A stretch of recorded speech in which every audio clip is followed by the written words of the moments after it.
બનાસકાંઠામાં એસટીની સવારી બની ધક્કાગાડી। સલામત સવારી એસટી અમારી બનાસકાંઠામાં ધક્કાગાડી બની ગઈ। હજુ તો 2 દિવસ પહેલા જ એસટી બસના ભાડામાં વધારો કરાયો ત્યારે જ બાબર બસ સ્ટેન્ડમાં એસટી બસ ખૂટવાઈ। બસ સ્ટેન્ડમાં જ બસ બંધ પડી જતા મુસાફરોને નીચે ઉતરીને બસને ધક્કા મારવા પડ્યા। બસ ચાલુ કરવા માટે મુસાફરો એક સાથે જોર લગા કે હૈસા કરીને બસને ધક્કા માર્યા। કાળઝાળ ગરમીમાં મુસાફરો પાસે ધક્કા મરાવતા લોકોમાં રોષ ફેલાયો, કેમ કે એક બાજુ બસના ભાડામાં વધારો કરવામાં આવે છે અને બીજી તરફ કડધજ બસમાં લોકોને સવારી કરવા મજબૂર બનવું પડે છે, ત્યારે નવી બસ મૂકવા માંગ ઉઠી છે। નવસારીમાં અનાજની કાળાબજારીનો પર્દાફાશ। નવસારી જિલ્લામાં અનાજની કાળાબજારીનો વધુ એક બનાવ સામે આવ્યો છે। સરકારી અનાજના ગોડાઉનમાં ડોર સ્ટેપ ડિલિવરીનું કામ કરતા કોન્ટ્રાક્ટર સામે કાર્યવાહી કરવામાં આવી। કોન્ટ્રાક્ટર કિશન વણજારા પોતાના ઘરમાં ગેરકાયદેસર ચોખાના 19 કટ્ટા રાખતા પુરવઠા વિભાગને બાતમી મળી હતી। 3 મામલતદારે ઘરે જઈને તપાસ કરતા 950 કિલો વજનના 19 કરતા ચોખાના કટ્ટા મળી આવ્યા હતા। કોન્ટ્રાક્ટર જલાલપુર તાલુકામાં આવેલી સસ્તા અનાજની દુકાનમાં ગોડાઉનમાંથી અનાજ પહોંચાડવાનું કામ કરતો હતો। પૂછપરછ કરતા તેણે જણાવ્યું હતું કે આ કટ્ટા ખરાબ હોવાને કારણે ગોડાઉનમાં પરત કરવાના હતા, પરંતુ ભૂલથી ઘરે રહી ગયા। નવસારી મામલતદારે એજે વસાવાએ 19 અનાજના કટ્ટાને સીઝ કરી કાર્યવાહી હાથ ધરી। જિલ્લા પુરવઠા અધિકારીને રિપોર્ટ કરી કોન્ટ્રાક્ટર સામે પણ કાર્યવાહી થશે। આ તરફ કરજણમાં ગરીબોના હકનું અનાજ સડી ગયું। મોંઘવારીના સમયમાં જ્યાં ગરીબ એક સમયના અનાજ માટે વલખા મારે છે, ત્યારે બેદરકાર તંત્રના કારણે ગરીબને ભૂખ્યા રહેવું પડે તેવી સ્થિતિ છે। ગરીબોના હકનું અનાજ સડી ગયું। વડોદરાના કરજણમાં કાસમપુર ગામે તંત્ર દ્વારા સીઝ કરાયેલો અનાજનો જથ્થો સડી ગયો। 1000 જેટલા લોકો આ અનાજ 100 દિવસ સુધી ખાઈ શકે તેટલો જથ્થો બરબાદ થઈ ગયો। ઘઉં 22000 કિલો, ચોખા 2850 કિલો, ખાંડ 650 કિલો, મીઠું 250 કિલો અને ચણાનો 50 કિલો જથ્થો સડી ગયો। 100 દિવસનું ભોજન જીવડા ઓહિયા કરી ગયા છે। કોરોના કાળમાં કરજણના કાસમપુરના ત્રિકમભાઈના વાડાની ઓરડીમાંથી સરકારી સસ્તા અનાજનો અનધિકૃત જથ્થો ઝડપાયો હતો। પુરવઠાના નાયબ મામલતદારે 2 સામે ગુનો નોંધતા મામલો હાઈકોર્ટમાં ગયો। 5 વર્ષ કાર્યવાહી ન થઈ અને અનાજ જીવડાએ ખાધું। આ જથ્થામાંથી કોઈ એક ગામના 1000 લોકો 3 મહિના સુધી પેટ ભરીને જમી શકે, રોટલી ભાત ખાઈ શક્યા હોત। અનાજ સાવ સડી જતા, જીવડા પડી જતા આસપાસના ઘરોમાં પણ જીવડા આવતા થઈ ગયા છે। સાંજ પડતા જ જીવડાના ઝુંડથી નીકળી પડે છે, તેમજ સાપ પણ ફરતા થઈ ગયા હોવાની ફરિયાદ ઉઠી છે। ઓરડીની આસપાસ ઘાસ ઉગી નીકળ્યું છે। સડી ગયેલા અનાજને કારણે એટલી દુર્ગંધ મારે છે કે દવાનો છંટકાવ કરવો પડે છે। ગામની 650 લોકોની વસ્તી છે। ખેડૂતોને અનાજ પકાવતા કેટલી મુસીબત પડે છે અને અહીં અધિકારીઓની આડાઈને કારણે હજારો કિલો અનાજ સડી ગયું છે। ગોધરાના મહાદેવના મંદિરમાં ચોરી બાદ તોડફોડથી રોષ। ચૈત્રી નવરાત્રીની શરૂઆત થતાં જ હિન્દુઓની ધાર્મિક ભાવના દુભાવવાના તત્વો સક્રિય થઈ ગયા છે। ગોધરા નજીક આવેલા ભામૈયા સ્થિત પૌરાણિક રંગેશ્વર મહાદેવ મંદિરમાં ચોરી સાથે તોડફોડ થઈ। મહાદેવના મંદિરમાં અસામાજિક તત્વોએ શિવલિંગની પંચધાતુની જળધારીની ચોરી કરી હતી। ચોરીથી ન અટકતા તત્વોએ મંદિરમાં મૂર્તિઓને નુકસાન પહોંચાડ્યું। એટલું જ નહીં, મંદિરમાં વિકૃત આનંદ ઉઠાવતા તત્વોએ પિચકારી પણ મારી હતી। આ ઘટનાથી હિન્દુ સમાજમાં ભારે રોષ ભભૂકી ઉઠ્યો, ત્યારે ગ્રામજનો સહિત હિન્દુ સંગઠનો દ્વારા પોલીસને આ મામલે કડક કાર્યવાહી કરવા માંગ કરાઈ છે। આ ઘટનાની જાણ થતાં ગોધરા ડીવાયએસપી સહિતની પોલીસની ટીમ સ્થળ પર દોડી આવી તપાસ હાથ ધરી છે। ચૈત્રી નવરાત્રીનો પ્રારંભ થતા રાજ્યભરમાં માતાજીના મંદિરો ભક્તોથી ઉભરાયા। ચૈત્રી નવરાત્રીને લઈને રાજ્યભરના યાત્રાધામ ભાવિક ભક્તોથી ઉભરાઈ ગયા છે। અંબાજી સહિતના મોટાભાગના મંદિરોમાં શ્રદ્ધાળુ મોટી સંખ્યામાં ઉમટી પડ્યા છે। જય માતાજીના નાદથી મંદિરો ગુંજી ઉઠ્યા। ભક્તો દર્શન કરી ધન્ય થયા। ચૈત્રી નવરાત્રીને લઈને અંબાજીમાં હજારો ભક્તો દર્શનાર્થે પહોંચ્યા। વહેલી સવારથી શ્રદ્ધાળુઓની કતાર જોવા મળી। નવરાત્રીના પ્રથમ દિવસે મંગળા આરતીમાં ઉમટ્યા હતા ભક્તો। મંદિરને પણ ફૂલોથી શણગારવામાં આવ્યું હતું। સભા મંડપનો શણગાર આકર્ષણનું કેન્દ્ર બન્યો હતો। વહેલી સવારથી જય અંબેના નાદથી મંદિર ગુંજી ઉઠ્યા હતા। ચૈત્રી નવરાત્રીના ઘટ સ્થાપન વિધિમાં પણ લોકો ઉમટ્યા હતા। મંદિરના ભટજી મહારાજ દ્વારા વિધિનો પ્રારંભ કરાયો। મુખ્યમંત્રી ભૂપેન્દ્ર પટેલના પરિવારજનો પણ ઘટ સ્થાપન વિધિમાં જોડાયા। મુખ્યમંત્રીના ધર્મપત્ની તેમજ તેમના બહેને ઘટ સ્થાપન વિધિમાં બિરાજમાન થઈ ધન્યતા અનુભવી। સાથે મંદિર ટ્રસ્ટના અધિક કલેક્ટર પણ ઉપસ્થિત રહ્યા। ત્યારે ચૈત્રી નવરાત્રીમાં આજથી માતાજીના ચાચર ચોકમાં મા અંબાના નામની અખંડ ધૂનની શરૂઆત કરવામાં આવી। આ અખંડ ધૂન 9 દિવસ રાત અને 24 કલાક ઊભા પગે રાખવામાં આવશે। મહેસાણા જિલ્લાના 150થી વધુ શ્રદ્ધાળુઓના સંગઠન દ્વારા આ પરંપરાને 83 વર્ષથી જાળવી રાખવામાં આવી છે। આ તરફ બહુચરાજી મંદિરમાં પણ ભક્તો ઉમટી પડ્યા। આજથી ચૈત્રી નવરાત્રીનો પ્રારંભ થતા બહુચરાજી મંદિરે સવારથી શ્રદ્ધાળુઓનો ધસારો જોવા મળ્યો। યાત્રાધામ શક્તિપીઠ બહુચરાજી મંદિરે ઘટ સ્થાપન યોજાયું। શાસ્ત્રોક્ત વૈદિક મંત્રોચ્ચાર સાથે ઘટ સ્થાપન વિધિ યોજાઈ હતી। તો કચ્છમાં માતાના મઢ ખાતે ઘટ સ્થાપન સાથે નવરાત્રીનો પ્રારંભ કરાયો। મા આશાપુરા મંદિરે ઘટ સ્થાપન બાદ નવરાત્રીનો થયો આરંભ, જેને લઈને ચૈત્રી નવરાત્રીમાં હજારો ભક્તો દૂર દૂરથી માતાજીના દર્શન કરવા પહોંચી આવ્યા હતા। યાત્રાધામ ચોટીલામાં ભક્તોનું ઘોડાપૂર જોવા મળ્યું. સુરેન્દ્રનગર જિલ્લાના ચોટીલા સુપ્રસિદ્ધ યાત્રાધામ ખાતે સવારથી જ ચામુંડા માતાજીના દર્શનાર્થે મોટી સંખ્યામાં ભક્તોની ભીડ જોવા મળી. સવારની આરતીમાં પણ ભક્તોની ભારે ભીડ જામી. ચૈત્રી નવરાત્રી દરમિયાન આરતી, પ્રસાદ, યજ્ઞ સહિતના કાર્યક્રમો યોજાશે. સાથે ડુંગર પરિક્રમાનો પણ પ્રારંભ થયો. સુરેન્દ્રનગર જિલ્લા સહિત રાજ્યભરમાંથી શ્રદ્ધાળુઓ પરિક્રમામાં જોડાયા. ચોટીલા ડુંગર ફરતે અંદાજે 6 કિલોમીટરનો પરિક્રમા રૂટ પર જય ચામુંડામાનો નાદ સર્જાયો હતો.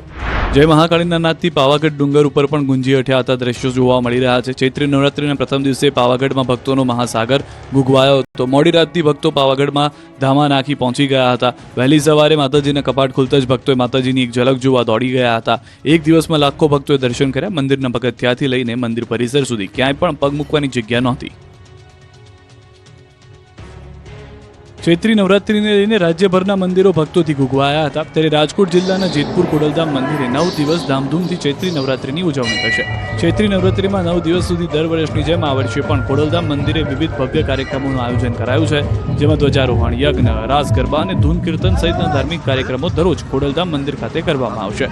સવારથી સાંજ સુધી ખોડલધામ મહિલા સમિતિની મહિલાઓ દ્વારા ધ્વજારોહણ, યજ્ઞ, રાસ ગરબા અને ધૂન કીર્તન યોજાનાર છે. બપોરે મહિલા સમિતિની બહેનો માટે ભોજન પ્રસાદની વ્યવસ્થા પણ કરવામાં આવી હતી. તો મંદિરમાં મહિલાઓ ગરબે પણ ઘૂમી હતી. ખોડલધામ મંદિર ખાતે ભક્તિમય માહોલ જોવા મળ્યો. મા ખોડલની ભક્તિમાં ભાવિકો લીન થઈ ગયા. પ્રથમ નોરતે ચેરમેન નરેશ પટેલે માથું ટેકવ્યું હતું. આ તરફ ભરૂચના દાંડિયા બજાર સ્થિત અંબાજી મંદિર ખાતે મોટી સંખ્યામાં માઈ ભક્તો માં અંબાના દર્શન કરી ધન્યતા અનુભવી ચૂક્યા. ભરૂચમાં માઈ ભક્તોના આસ્થાના કેન્દ્રમાં દાંડિયા બજાર સ્થિત શક્તિપીઠ અંબાજી મંદિરમાં પ્રતિવર્ષ ચૈત્રી નવરાત્રી નિમિત્તે ઘટ સ્થાપન સહિતની વિવિધ કાર્યક્રમોનું આયોજન કરવામાં આવ્યું. ત્યારે ચૈત્રી નવરાત્રીના પ્રથમ દિવસે અંબાજી માતાના મંદિરે વહેલી સવારથી માઈ ભક્તોએ દર્શન કરી ધન્યતા અનુભવી. અંબાજી મંદિરે ચૈત્રી નવરાત્રીના 9 દિવસ વિવિધ કાર્યક્રમોનું આયોજન કર્યું છે. આઠમને નોમ નિમિત્તે હવન, મહાઆરતી સહિતના વિવિધ કાર્યક્રમોનો લાભો લેવા શહેરના માઈ ભક્તોમાં ઉત્સાહ વર્તાઈ રહ્યો છે. તો મહેસાણાના ઉમિયાધામ મુંજા ખાતે પણ ચૈત્રી નવરાત્રીએ મોટી સંખ્યામાં ભક્તો ઉમટ્યા. સવારથી માં ઉમિયાના દર્શન કરવા માટે મોટી સંખ્યામાં માં ઉમિયાના ભક્તો ઉમટ્યા હતા. ઉમિયાધામ મુંજા ખાતે સવારે 6 થી રાત્રે 9:30 સુધીમાં ઉમિયાના દર્શન કરી શકાશે. ગૃહ રાજ્યમંત્રી હર્ષ સંઘવી પણ માતાજીની ભક્તિમાં લીન જોવા મળ્યા. સુરતના અંબિકા નિકેતન મંદિરમાં દર્શન કરવા પહોંચ્યા. અહીં હર્ષ સંઘવીએ દર્શન કરી ભગવાનના આશીર્વાદ મેળવ્યા. દર્શન કરી ધન્યતા અનુભવી હતી. તો રાજ્યભરમાં ચેટીચાંદની ઉજવણી પણ કરવામાં આવી. સમગ્ર દેશમાં આજે ચેટીચાંદની ઉજવણી થઈ ત્યારે રાજ્યમાં પણ ધામધૂમથી ચેટીચાંદની ઉજવણી કરવામાં આવી. અમદાવાદના નરોડા ખાતે ચેટીચાંદની ઉજવણીમાં મુખ્યમંત્રી ભૂપેન્દ્ર પટેલ હાજર રહ્યા. અમદાવાદ મ્યુનિસિપલ કોર્પોરેશન દ્વારા ઉજવણીનું આયોજન કરવામાં આવ્યું. મુખ્યમંત્રી ભૂપેન્દ્ર પટેલે શોભાયાત્રાનું પ્રસ્થાન કરાવ્યું. મોટી સંખ્યામાં સિંધી સમાજના લોકો હાજર રહ્યા. આ તરફ સુરતમાં ગુડી પડવાની ઉજવણી થઈ. સુરતમાં મહારાષ્ટ્રીયન લોકોએ ગુડી પડવાના પર્વ ઉત્સવ ઉજવ્યો હતો. દરેક ઘરે આંબાના પાનના તોરણ બાંધી પર્વ ઉજવવામાં આવ્યો. ભગવાનના આશીર્વાદ લઈ નવા વર્ષની શરૂઆત કરી. ડાંગમાં ભાજપના મધ્યસ્થ કાર્યાલયનું ખાતમુહૂર્ત થયું. કેન્દ્રીય જળશક્તિ મંત્રી અને ગુજરાત ભાજપ પ્રદેશ અધ્યક્ષ CR પાટીલ આદિવાસી જિલ્લા એવા ડાંગની મુલાકાતે આવ્યા. જ્યાં તેમણે ડાંગ જિલ્લા ભાજપના મધ્યસ્થ કાર્યાલય કમલમનું ખાતમુહૂર્ત કર્યું. આ પ્રસંગે તેમની સાથે સંગઠન મંત્રી રત્નાકરજી ખાસ ઉપસ્થિત રહ્યા. CR પાટીલે કાર્યકરોને સંબોધતા કહ્યું કે ઉનાળામાં ડાંગ જિલ્લાના લોકોએ પાણી માટે ભટકવું પડે છે. ત્યારે જળશક્તિ મંત્રાલય દ્વારા દિલ્હીથી એક પ્રોજેક્ટ તૈયાર કરવામાં આવી રહ્યો છે, જેનાથી લોકોને પૂરતું પાણી મળી રહે. સાથે વિપક્ષ પર પણ પાટીલે આકરા પ્રહારો કર્યા હતા. કાંકરિયા ઝૂમાં પ્રાણીઓને ગરમી ન લાગે તે માટે કુલર મુકાયા.